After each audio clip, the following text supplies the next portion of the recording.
അസ്സലാമു അലൈക്കും വറഹ്മത്തുള്ളാഹി വബറകാതുഹു. എല്ലാവരും കച്ചവടം ചെയ്യാൻ ആഗ്രഹിക്കുന്നവരാണ്.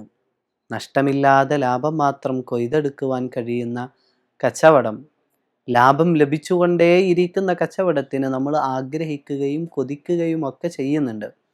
പ്രത്യേകിച്ച് ഈ റമളാൻ മാസത്തിൽ നമുക്ക് ചെയ്യാൻ കഴിയുന്ന, പരലോകത്തിന് വേണ്ടിയിട്ട് നിർവഹിക്കുവാൻ കഴിയുന്ന ഏറ്റവും വലിയ ഒരു കച്ചവടത്തിനെ പറ്റിയിട്ട്, ആ കച്ചവടത്തിൻ്റെ പ്രത്യേകതയായിക്കൊണ്ട് അള്ളാഹു പറയുന്നത്, ഒരു കാരണവശാലും ഒരു കാലത്തേക്കും ഒരു സമയത്തും നഷ്ടം പറ്റാത്ത കച്ചവടമായിക്കൊണ്ടാണ്. യർജൂന തിജാറത്തൻ ലൻ തബൂർ എന്നാണ് അള്ളാഹു പറയുന്നത്.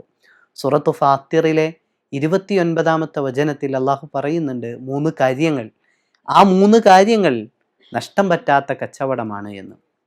അതിലൊന്നാമതായിക്കൊണ്ട് അള്ളാഹു പറയുന്നത് യത്ലൂന കിതാബല്ലാഹ്, അള്ളാഹുവിൻ്റെ വേദഗ്രന്ഥം പാരായണം ചെയ്യുക, അത് ജീവിതത്തിൽ പകർത്തുകയും ചെയ്യുക.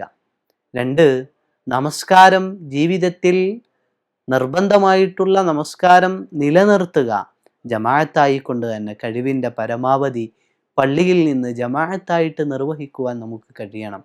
3 പറയുന്നത് വ അൻഫഖൂ മിമ്മാ റസഖനാഹും സിർറൻ വ അലാനിയ, രഹസ്യവും പരസ്യവുമായിക്കൊണ്ട് അള്ളാഹു നൽകിയ സമ്പത്ത് അള്ളാഹുവിൻ്റെ മാർഗത്തിൽ വിനിയോഗിക്കുന്നവർ, ഈ 3 കൂട്ടർ, ഈ 3 കാര്യങ്ങൾ നിർവഹിക്കുന്നവർ പരലോകത്തേക്ക്, അല്ലെങ്കിൽ അള്ളാഹുവിൻ്റെ അടുക്കൽ നിന്ന് ലാഭം മാത്രം ലഭിച്ചുകൊണ്ടിരിക്കുന്ന കച്ചവടത്തെയാണ് ഉദ്ദേശിക്കുന്നത്, പ്രതീക്ഷിക്കുന്നത്.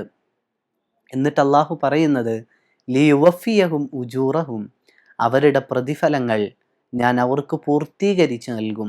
വയസീദഹും മിൻ ഫളലി, അവർ പ്രവർത്തിച്ചതിനേക്കാൾ കൂടുതൽ എൻ്റെ ഔദാര്യത്തിൽ നിന്ന് അതിൻ്റെ പ്രതിഫലമായിക്കൊണ്ട് ഞാൻ നൽകുകയും ചെയ്യുമെന്ന് അള്ളാഹു സുബ്ഹാനഹു വ തആല പറയുന്നുണ്ട്.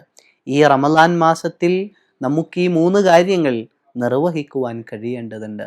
ഖുർആനുമായിട്ടുള്ള ബന്ധം നമ്മൾ സുദൃഢമാക്കുന്നുണ്ട്.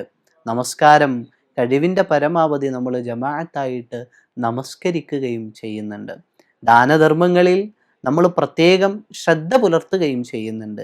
ഈ 3 കാര്യങ്ങൾ നമുക്ക് ജീവിതത്തിൽ സദാ നിലനിർത്തുവാൻ കഴിഞ്ഞിട്ടുണ്ടെങ്കിൽ നമ്മൾ എന്നും അള്ളാഹുവിൻ്റെ അടുക്കൽ നിന്നുള്ള പ്രതിഫലം, സ്വർഗത്തിന് വേണ്ടിയിട്ടുള്ള ഈടുവപ്പായിട്ട് ഈ 3 കർമ്മങ്ങൾ മാറുമെന്നുള്ളതാണ്.